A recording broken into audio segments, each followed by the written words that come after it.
Hello, Internet. This is Lucifer Died for our podcast. This is Geeked Out Nation's The Wicked and the Divine Centric podcast. We are up to episode 4, which seems like we just started this yesterday. I really can't believe it's been 4 straight months of this. But that's a good thing. So every episode we cover one full issue of Jamie McKelvey, Kieran Gillen, and Matt Wilson's The Wicked and the Divine from Image Comics. And this week we are covering issue 8. That is the Brandon Graham cover. It's beautiful. This was the alternate cover for this week. The regular cover for this week was the one of the rainbow dance floor behind Dionysus' face. But yeah, I mean, the covers are always great. This week, I'm joined by the full cast here. I am Jess Camacho. I am a comic editor for Geeked Out Nation. I also contribute to Multiversity, and I think Wick Div is the best. I'm also joined by Soup Owens Fowler. Say hi. Hi, I'm Soup Owens Fowler. I do things and I have stuff. Yay! I'm also joined by Logan Dalton. Say hi. Hi, I'm Logan. I do reviews for Geeked Out Nation. I also edit soundonsight.org, a Canadian comic site, and have been started writing for overmental.com. Woohoo! Yeah. And last but certainly not least is Jinobi Odunze. Say hi. Hello. I'm the co-editor with for Geek Out Nation. Yeah, very nice to the peasants. So this past month we decided to really kick things into gear with the podcast, and so many of you have been receptive to it. We now have a Twitter account where we post lots of things from Wick Div, post some theories, questions for you guys to answer, and we posted our first question of the month, since obviously this is a monthly book, and we asked you guys who your favorite character was and why. Of course, that's a lot to fit into 140 characters, but, you guys answered anyway, and I promised we would read them on air. And before we read them all, though, by this point in the series, it's 8 issues in. We're almost done with the second arc, so I'm curious to see if any of you guys have changed your stance on who your favorite character is. I still think Laura's my favorite. Lucy's been gone a little while, so I've not moved on, but I've fallen more in love with Laura. How about you guys? I've remained the same. Baphomet and Laura are still my favorite, but we'll see how Dionysus goes. He's actually pretty cool. Yeah, if he remains as benevolent as we see, maybe. We'll see. I don't know. But I remain unchanged. None more golf. Okay, Logan, what about you? I actually completely changed this issue to Dionysus. I'm already a big fan of the god of mythology, and I think Gillen and McKelvey and Wilson did a great job of showing how he's like the party that never ends. And also he's so fully realized in this issue, especially with that little kind of speech at the end where he's talking about how he's like never in his own head and he's like always like nonstop. It reminds me of these people who just party all the time and they're like kind of lonely, but it seems like they're always having fun, but they're really kind of lonely and sad. And I just wanted to pat him on his head and tell him to actually get some sleep. Yeah, no, he needs it. And what about you, Jinobi?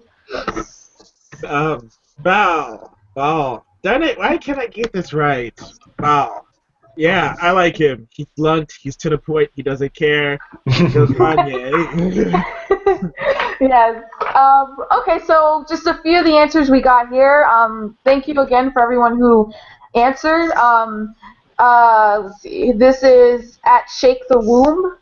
She says that it's hard to say something other than Lucy. They make you love her before killing her. Like Laura, I still can't get over her death.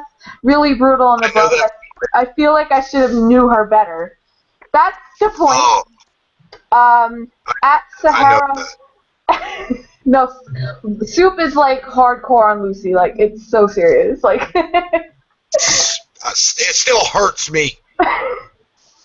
At Sahara Hoshi says it's a tie between the Morrigan and Baphomet. I choices. do. Yeah, good choices. At Raul M89, Cassandra for sure. She says everything I'm thinking. Loved it when she used Laura's on her last issue. Yes. Yeah. At Ellie Millers says Ananke. That's an interesting one. Yeah. Says I probably shouldn't like her, but OMG, I love her. So next issue should definitely be her issue. She also says, she also replied that Cass is so important and great. She loves her so much. At Jaeger NATO says Inanna, full stop, because sparkles and coming into your potential. Also Laura, the realist fangirl. That's part of the way I like her. Let's see, a couple more of these. At Unlikely Nerd says Lucy forever and ever, although Woden is growing on me. That's an interesting one. At Punk Morgan, obviously says the Morgan. Punk Morgan. I get to follow that account. I'll see you at the show, Punk Morgan. At the Jesus Garay says Laura for sure. She is the perfect example of the uber fangirl. That's a good point. I mean, that's really why I like her so much. At Tweaks from Ozzy, this was probably my favorite. Says Baphomet, he's punny and wonderful. He is very punny. He does have a few puns up his sleeve, so okay. And finally, at Jade_Dragon says, love Lucy and so sad when she died. Currently seriously loving Inanna and Laura, of course. So, as we can see, no one can ever just reply with one character because they're so awesome. They're all awesome. I appreciate that. That's the kind of book I like to read. Except for fucking Tara. Like, who's Tara? Very few underrealized characters in this book, so I can understand how is somebody's favorite. But I would like to point out, we are 8 issues in. That is not a lot of books, and yet they have developed the character so fast and so beloved that even after her death, we all still love Lucy. Yes, so that is very important to point out. Lucy is not a character I don't think is ever going to go away. I think even when we get to like issue 50, we'll still be saying, man, Lucy was awesome. I'll still be wearing a Lucifer Died for Our Sins shirt. I mean, look, guys, that's not even a joke anymore. That is in previews. You can order that through your local comic shop.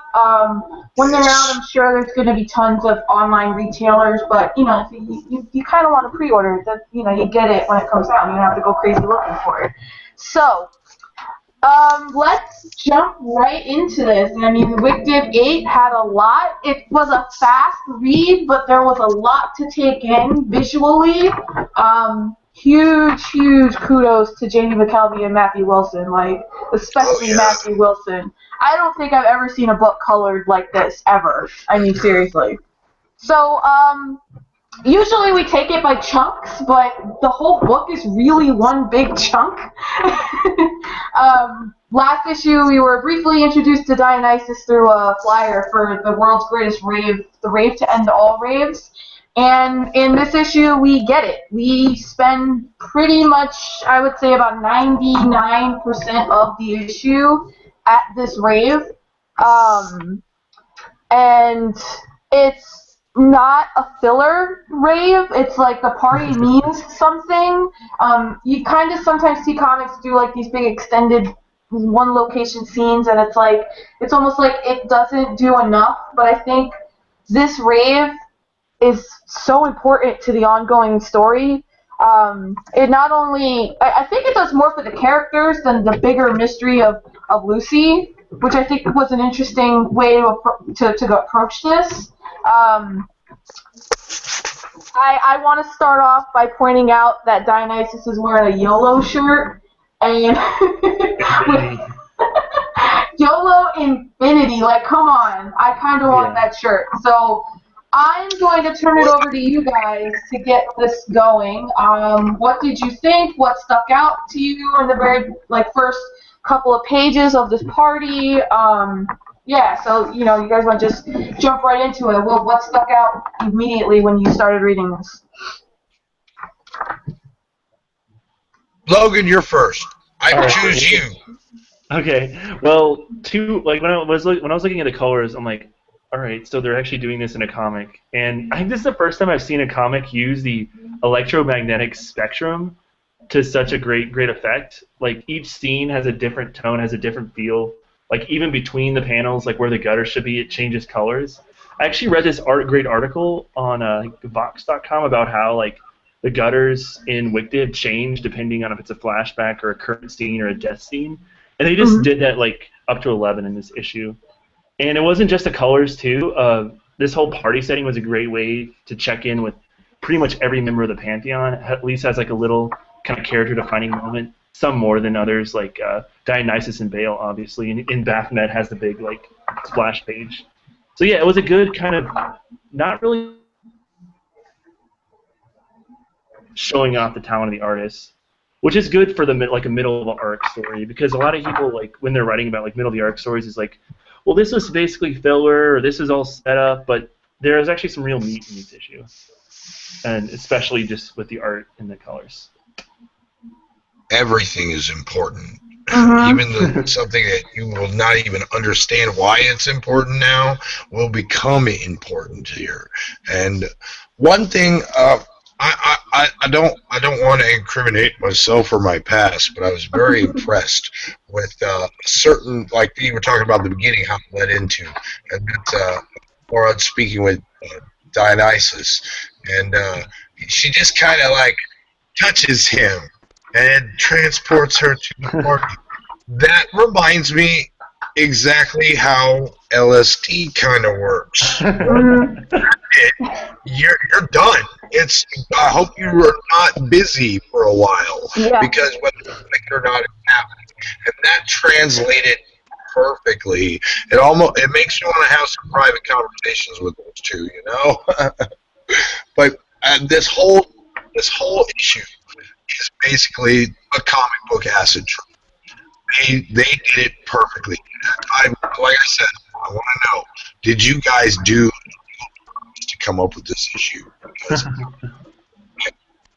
tracers, flashes, everything, movement, it's wonderful. Visually, I've never seen any comic book before. And like that is largely part of Matthew Wilson. If he ever hears this, I want him to know we are huge fans of you. How often do colorists get that kind of thing? Whatever they're paying, they need to double it. Yeah, I mean, the colors are just like they're almost unreal. Like it's almost like you almost want to say like he created his own colors to do this book, because it's not like anything I've ever seen before. And I mean, as far as the party goes, this is where I get excited that Laura is so young, because in a way we are experiencing what is the first epic party she's ever been to. This might be the party to end all parties for her when she's 55 and telling her kids about things she used to do and her grandkids and things like that. Like, there was this one party where I didn't know what was happening, and I was like partying with like the god of light. I don't know what was going on. And it's fun because you get like every issue I think so far, you really get into like the mindset of being a teenager. I mean, I wasn't a hard partying teenager, but I've had those like epic nights that you never forget, and this kind of took me back to some of those, with less drugs, less colors, but that stuck out to me the most when I started reading this issue, was the almost, not, I don't know if innocence is the right word, but there is some innocence to Laura's initial experiences. I mean, she doesn't know what to expect, and she just says, she's like, fuck it, I'm gonna go to this party and just do it. And there's just something about that feeling at being 17 and careless and free and really seizing an opportunity. I mean, YOLO is thrown around a lot, but this is I think YOLO kind of is a little too reckless. I think this was more like her seizing the day. But yeah, I don't know. We get into seeing her with some of the gods. She spends a lot of like the first few issues just kind of acclimating herself to what's happening, and I kind of like the use of the numbers because it has a very musical element to it. It's almost like somebody's counting off, like they're about to start playing, which Absolutely. I thought was really cool. I Yeah. forgot that they brought that back from like issue 1, I think. Yeah. Let me see. Cassandra's at the party. If we start getting into some of the bigger story elements here, Cassandra has a very interesting couple of moments at this party. She's very serious, of course. I didn't think she'd be invited. Oh, poor Cassandra. She's the buzzkill. She doesn't get the invite. She gets to go as a +1. I assume she went as a +1. or press. She had her press badge. you get a press badge. You have to register online, and you get to go to Dionysus' party free as press. But she has a very interesting couple of panels. Just a conversation with Woden. That is definitely interesting, and I kind of want to hear what your thoughts on this is. He says to her, "You know what your dream job is?" And she says, "Ending this conversation." And he says, "Wrong. Listen." But we don't get to hear what he says. We don't get to see it.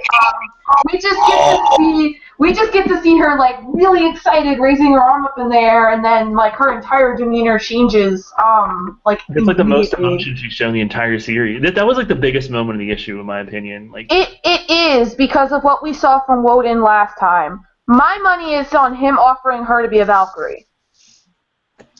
What do you guys think? That's too obvious. I mean, that'll be hilarious, but I don't see her. Cassandra is the type who would absolutely reject the offer.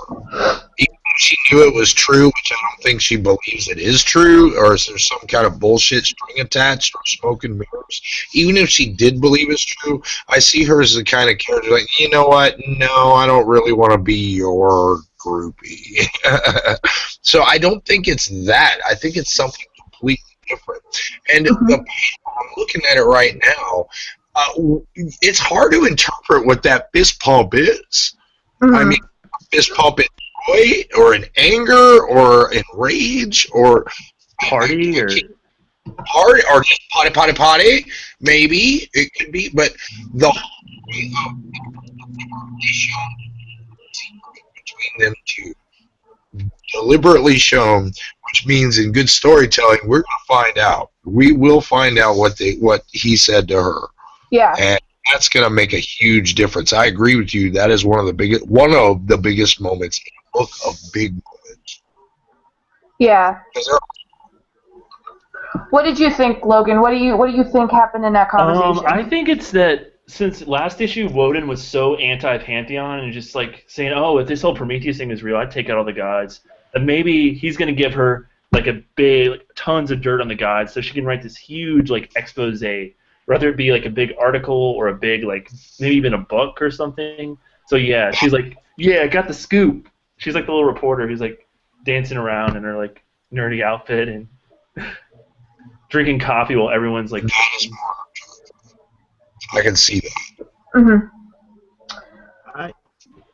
I simply think that he told her dreams was to be respected. I mean, that seems like something she demands. She obviously wants to be taken seriously. She's a very serious person. He probably just told her exactly what she wanted to hear. I mean, that could also lead to him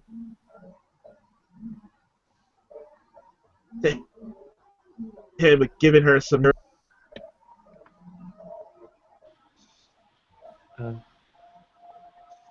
You're cutting off pretty bad.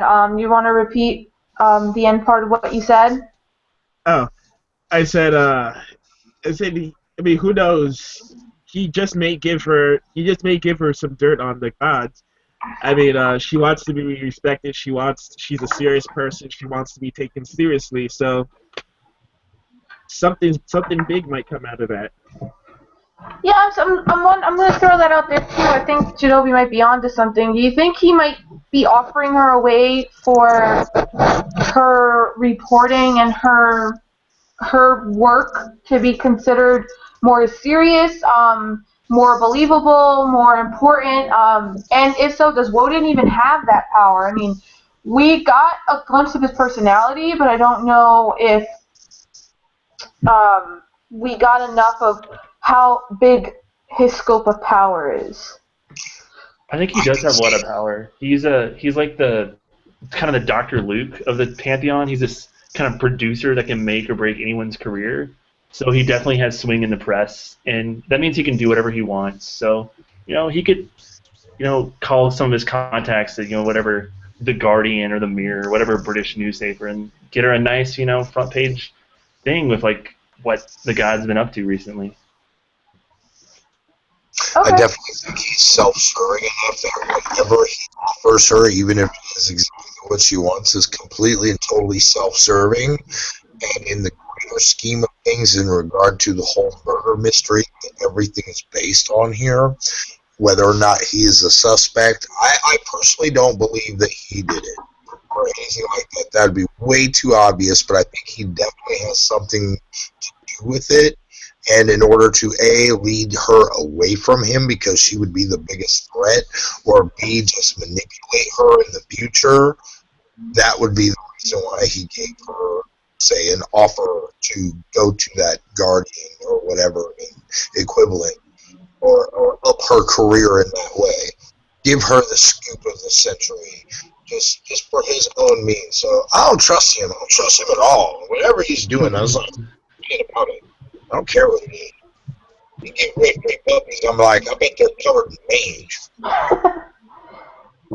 Okay, so right after that happens, another important conversation happens. We get a couple more party scenes, but then Baphomet shows up, and then he goes, and the drop, and then which was like the best part of the dialogue in the book. I think I kind of enjoyed that, but he talks to Laura a little bit, and I don't know.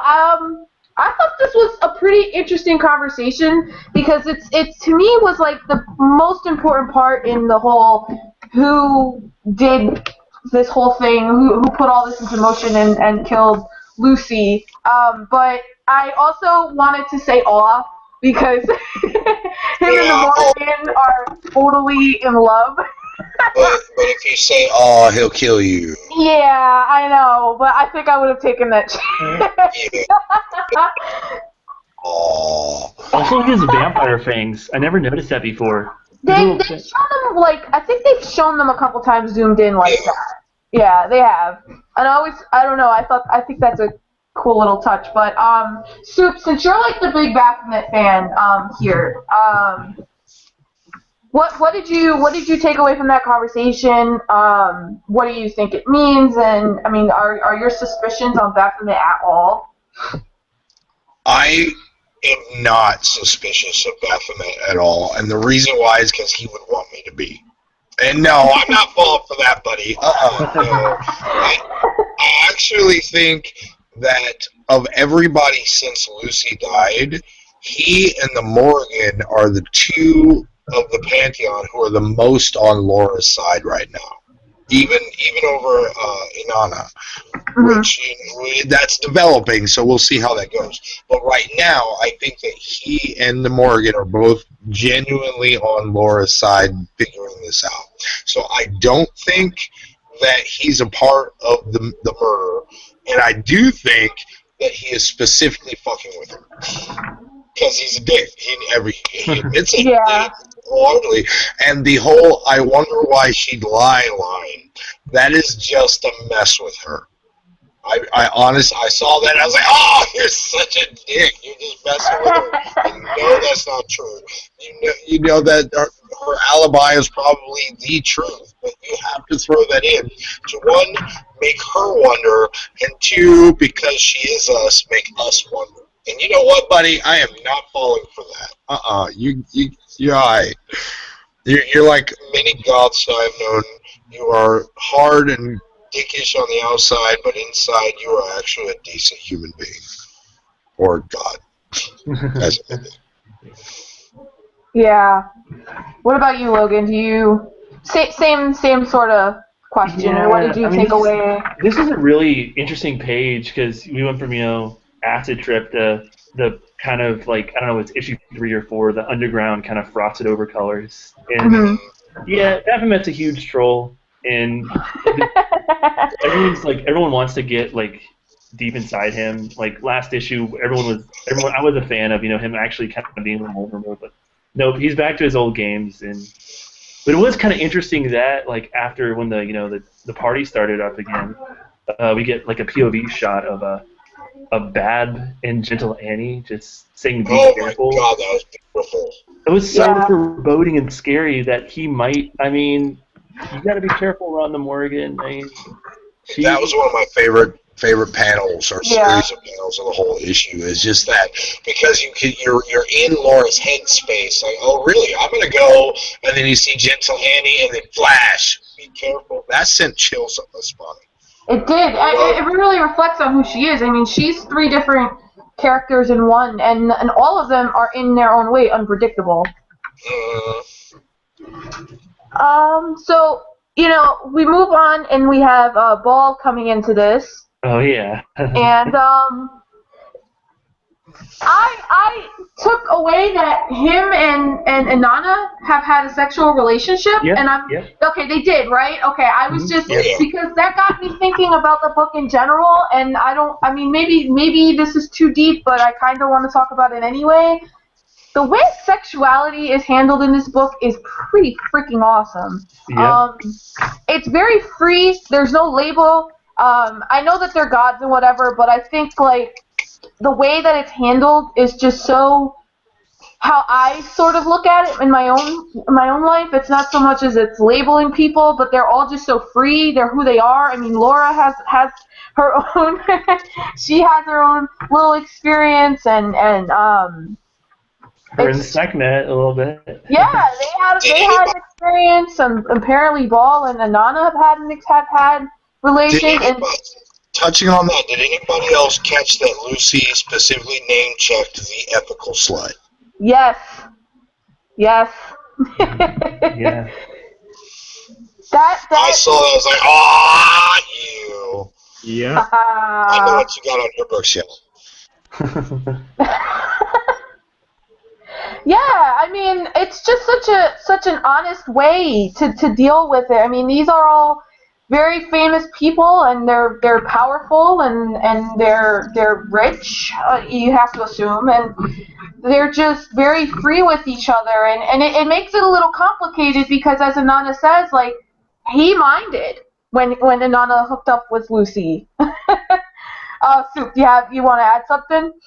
I'd like to touch on this immediately. One thing I was reading about in this issue that touched upon, we never really got a sense of how people we see before who are not gods become God. And this issue leads me to believe there's a sexual component to that process. Because there was Dionysus was in previous show and was not a god, and now we see him here. And we had a backstory with Anna, who is not a god, who was just a fan, and then suddenly he is a god, and now we have a connection between him and Paul, and we see a little panel of Lucy that makes me wonder if there's a sexual component to it. Now, if I'm thinking along those lines, and we're going to touch upon what we talked about in the past episode, with what about Laura? Is she going to maybe possibly be powered / joy? I am taking a virgin now.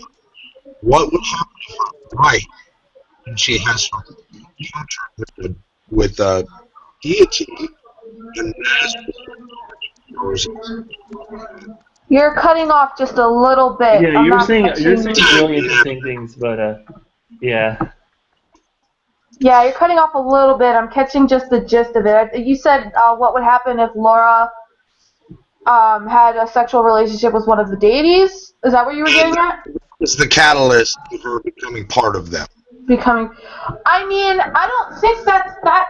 I don't think that's that far off base because Baphomet clearly has something with the Morgan, and she says to him, "Did anything special happen to you before you became Baphomet?" And he says, "I guess one special thing happened. You've met her."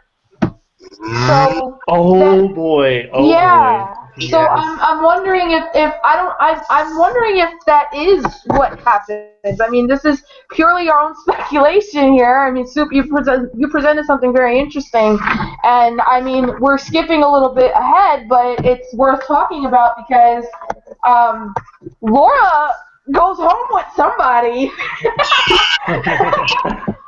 Man, I need to know this issue. I need to know what happened. That's my new favorite ship. Is the two of them, and yeah. So clearly, there's got to be something to that. I don't think that's coincidental at all. I don't. I got the whole underlying connections with all the characters, the little pieces of information we've been given about their history and how they became it. It led me to believe you have the sexy time with a god, you get some god stuffs. Yeah. I mean, it makes sense. I mean, I don't really want to connect Wicked with vampires, but it's like the whole vampire bites you. It's a metaphor for sex, and yeah, you're the vampire now. And yeah, it makes sense even with the Valkyries, because I mean, Woden probably had sex with a bunch of these like tall Asian women, and then just gave them a bit of his power. However, and yeah, bit of his, It would be interesting, to say the least, if that's part of how you become one, because the thing is, we still have an empty space. There is still one God that hasn't been revealed to us. And I don't know who that could be, but I'm wondering if maybe that's where Laura's going to fit into this. I mean, she's going home with Ball. I mean, like, get it, Laura. I was very pleased by this development because I don't think it came out of the blue. I think the two of them are starting to get this relationship, that they're starting to get to know each other a little bit more, and it's I guess it's odd. I don't know. I don't think it's odd. I think it's kind of a natural pairing with the two of them because she does come from a place of admiration, and I think he admires her too because there is something about her that has attracted all of them to her. And it's not like this was the issue where she first met him. It was like, "Oh my God, I love you. I'm your biggest fan." It's a few issues down the line, there's been an evolution in their relationship. So I think it's totally fine that this is now happening. I mean, if it's happening, I mean, she's smiling at the end. I'm going to assume she's going home with him. I mean, if she doesn't, I'm not going to be, like, totally shocked because she is still young. Maybe she's just not at that place. I don't know. Yeah, I'm rambling. So she's in a super fast car. She's not going home to no. electrician mom, electrician dad and mom. Where is it here? There's like little euphemisms in flirting. Would you like to come up for some coffee? Who's home? That is entirely your call. That was the line there. And she's a little smile, like McKelvey doing the heavy lifting with that. McKelvey is so good at drawing flirting. Like, seriously, like that's one of his skills. I'm gonna like tweet him that or something. I don't know. From all of us here at Lucy Died for podcast. Yeah. Because I'm remembering back, like in the first arc, when she's with the audience, and she's like has these little looks and like this like hair thing, and like she like has a little smile going with him, and then and then the other nice like monologues like nailed it. And I'm like, whoa, that's flirting right there. Nice work. Even though these are like crazy, superpowered beings, but yeah.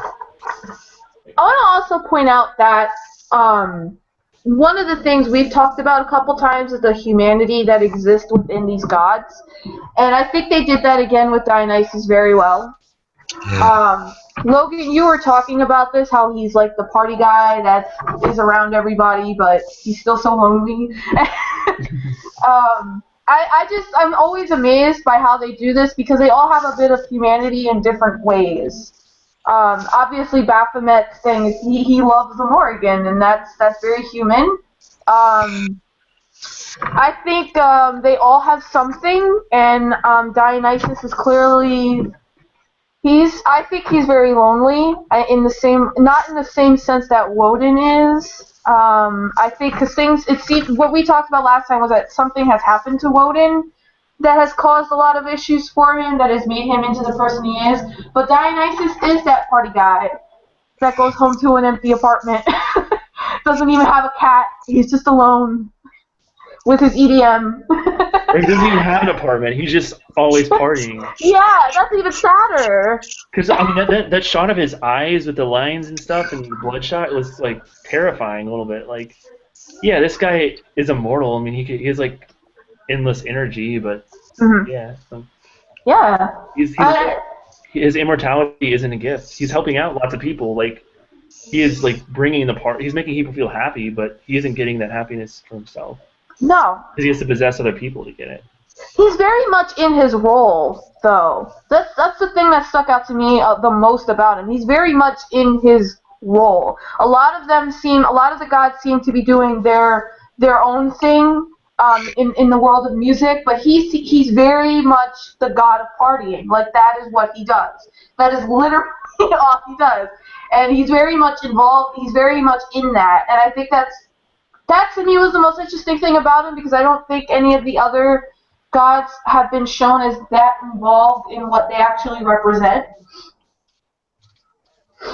And maybe I'm wrong. I'm trying to think through all of them. I think the Morrigan is in the underground scene. She's not really, one of her incarnations is like the god of one of like a representative of war. She's not really doing that.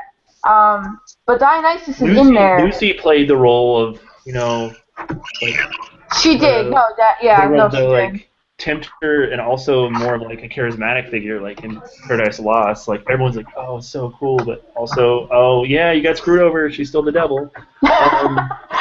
So I mean, I think Lucy played that role very well, but we saw what happened to Lucy. So hopefully, it won't happen to Dionysus. Yeah, I mean, he's very much in his part. Probably won't see him again for a long time, sadly. I don't think we will. I think he may be one of those guys that's not necessarily a one-off, but kind of just when you need him. He'll come back with something extremely important that only he can deliver. Yeah, no, you're probably right. Like, odds are that you're totally right with how he'll be used. He'll make some kind of heroic sacrifice or something, because that's Dionysus. He was like ripped to pieces, but then, came back. So. Yeah. Who knows? There's just so many ways you could go with this guy. Like, so many papers have been written about him, and just Well, I mean, if we really dug into each of these characters, I think if we each really researched each one of the gods, we would be able to figure out what's going to happen. I'm really happy that it's skinny, like young Dionysus, where he started out in mythology at the laurel leaves, and not fat ass Bacchus. Like, pretty much like Greeks, like Roman Santa Claus. Like, yeah, I like the skinny, smooth hair, laurel brows, like. Yeah. Kind of holding the parties and the ecstasy stuff. Yeah. Let's see.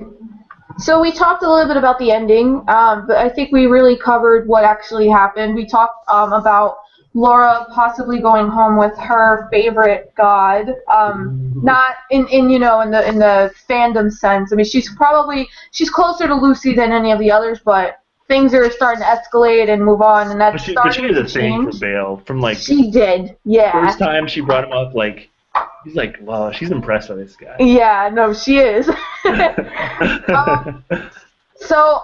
I mean, I ask this every time, but I think it's always worth talking about as we get more of the story. We still have one blank spot in our circle of gods. We still have one blank one, and Soup. We obviously we all talked about it through messaging, but you had your own favorite that we said, wouldn't that be cool if that was who it is? Do you want to talk about that one a little bit?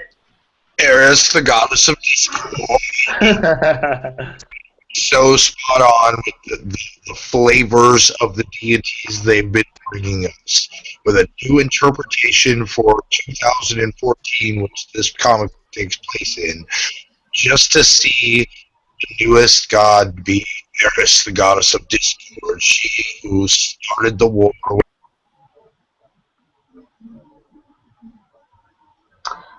Soup, your sound turned off. He's probably talking about the Trojan War, though. Yeah, your sound turned off. Yeah. I think we were talking about this. He said that, like, Eris, because, Eris is kind of, like, for any kind of war scene. Oh, man, I feel bad now. Would be great, because Eris in Greek mythology started the Trojan War. So, and McKelvey and Gillen have said there's going to be a big fight scene around issue 20 or something. So, What? yeah, so Eris could just, like, throw, like, it'd be like a big gig. Eris, like, messes it up, and then just all the gods are fighting. Yeah, Marvel Civil I War don't style, know. but a lot sexier. Yeah, we sound turned off for Soup. I have them turned all the way up. It's not working. Not sure why. So, He looks super wave it passionate over right to now. Soup. Can't see him. I turned them all the way up. But yeah, I mean, we still have one to go. I don't think we're gonna get that in the next issue because it's an Ananke issue. Which gosh. is pretty exciting. What are they going to do with Ananke? Are they going to show, like, the whole history of all the recurrences, and we might get, like, major backstory stuff? Or I don't know, but we do have some stuff that's gonna happen next month with her. They don't do that by accident. Whoever is the cover, that's the person we're gonna get to know a lot better the following months. And I think it's about time we got this from this series with her because she is their leader. Yeah, I mean, I don't know. What are you expecting, Jadobi or Logan? What are you guys expecting? I'm expecting to see just exactly what was going through her head when she decided that she made it seem like she had no choice, but there obviously was a choice. So you want to know what makes her tick. Yeah, Logan, do you have anything else you want to add about Ananke other than what you had said? I'm hoping for crazy flashbacks. I'm hoping for, like, Greece, Renaissance, romantics, maybe some 20s, just, like, big kind of, or, like, okay, this is a horrible example, but do you remember when Pandora was a thing in the New 52? That character? Yeah. Mm-hmm. Like, her first issue was tried to do this, but kind of failed at, like, showing, like, the history of the universe through her, like, POV. So I'm hoping they'll do, like, a better job. I mean, they'll definitely do a better job of that, but with Ananke, kind of like a history of the recurrences. And then maybe have a nice little twisty at the end. Because that's, like, every other issue, like, Wicked pulls a huge twist. Eris killed my sound. See, that makes perfect sense. See, Soup tied it all back together. Yeah, that's kind of what happens when you go live. You sometimes risk crazy things happening. It's not a fire drill though, but it's yeah, still... that was yesterday, thankfully. So yeah. So I guess we'll wrap it up at that. We will be going into issue 9. We'll be here again in a few weeks when the next issue comes out. But given that we've started seeing some response through fans, we will be doing a contest through our Twitter account. The account is at WickDivCast. It's on Twitter. You can either search WickDivCast or Lucifer Died for Our Podcast. Will come up either way. We will be giving a digital trade via Comixology, the first volume, randomly passed out. Somebody at random will win it through favoriting and retweeting this episode.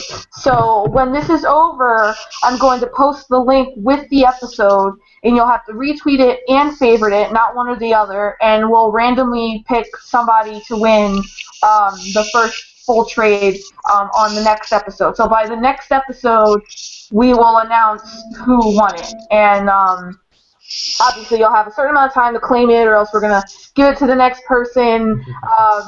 But yeah, if you've never read it before, but you've been listening to us, which is kind of weird, but you'll get the trade anyway, and you'll get to read it and share it with your friends or whatever, and that way we want to keep you guys invested in our show and watching it and enjoying it, and just having fun with it, and like we have fun doing this, so we want you guys to have fun listening and watching us live.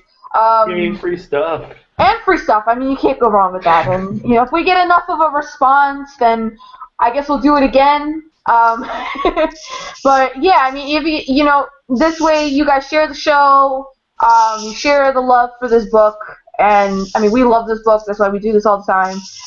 But yeah, so we will be back in a month.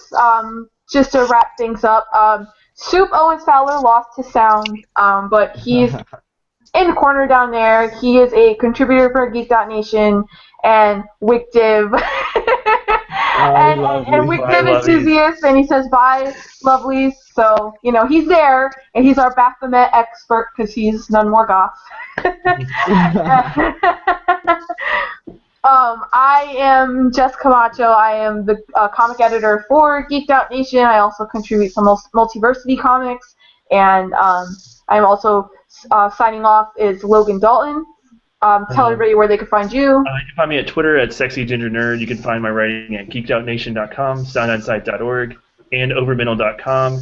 And also, no one mentioned the amazing Shakespeare in the Dark pun in this book from Baphomet, so I'm just going to... Shakespeare in the Dark. I do Shakespeare in the Dark sometimes, so yeah. And also, Genovia Dunze, you want to tell everybody where they can find you? You can find me at Mugen X-Men on Twitter. Yes, I am an X-Men fan. And you can find my writing at Geek.Nation. Okay, and follow the site at Geek.Nation on Twitter, at WickDivCast, where you can enter our contest. And yeah, just share your love for the show and the book. I mean, hopefully you like our show. I mean, that's why you watch it. But if you don't, let us know what you'd like to see us do. We're always, we're new to this still, so we're always open for suggestions. We'll post another question of the month in maybe a week or so. You guys will respond. We'll read them on air. I'll try to think of something new and interesting to go with. Maybe something like your favorite, assign a song to one of the gods or something like that. That could be fun. Ooh, that's good. You got 266 on that playlist. Yeah, yeah. And hopefully at some point this year we will get one or all of the creative team on the show. So, yeah. Thanks for listening. Thanks for watching. Thanks for sharing. Thanks for just hanging out with us for even just a couple minutes. We're signing off. See you guys. Bye.